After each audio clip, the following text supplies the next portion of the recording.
এবারে কবিতা পাঠ করবেন ডাক্তার খন্দকার হাফিজুর রহমান নিপুণ। আসসালামু আলাইকুম ওয়া রাহমাতুল্লাহ। নির্দেশ। দাঁড়িয়ে আছি সকল সংঘর্ষের মাঝখানে। এখন আমি সকল পক্ষ প্রতিপক্ষের বিপক্ষ, বিরোধী সকল দক্ষিণ ও বামের।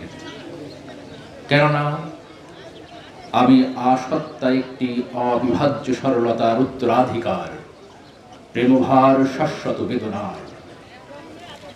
আমি এখন অমর, ধবল এবং সরল, উত্তরল, ঔন্নাসিক্য এবং ঔদাসীন্য বিনাশক পদবিক্ষেপে সকল চিৎকারের বিপরীতে আমি বিজয়ী মৌনতা, মনের, মনোনয়নের এবং বিস্ময়ের। অরণ্যানীর অকৃত্রিমতা নিয়ে আমি এবার পরাস্ত করতে চাই সকল সংহারকে, উদ্ধত আনবিকতাকে, মিছিল প্রতি মিছিলকে, লোভ প্রতি লোভকে।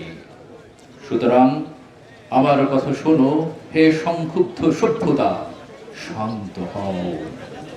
তোমার চোখে হিংস্রতার হুতাশন, মনে ধ্বংসের বিষ। তোমার এখন প্রয়োজন বিশ্রাম, চিকিৎসা, নিরাময়ন। দেখো, ভ্রাতা ভগ্নীগণ নিরাপত্তার অভাবে কাঁদছে, পুষ্পের প্রতিরূপ শিশুদেরকে নিয়ে উদ্বাস্তু হয়ে যাচ্ছে অজস্র আপনজন। গুটিয়ে নাও হত্যার হাত। এ আমার অবশ্যমান্য নির্দেশ। আমি সংক্ষুব্ধ সভ্যতার সর্বশেষ কবি। স্বপ্ন দেখি ভালোবাসার একচ্ছত্র সাম্রাজ্যের, তার প্রতি ছন্দক হয়ে যিনি খ্যাত মহানিসর্গের মমতার প্রতিভূরূপে। আসসালামু আলাইকুম ওয়া রাহমাতুল্লাহ।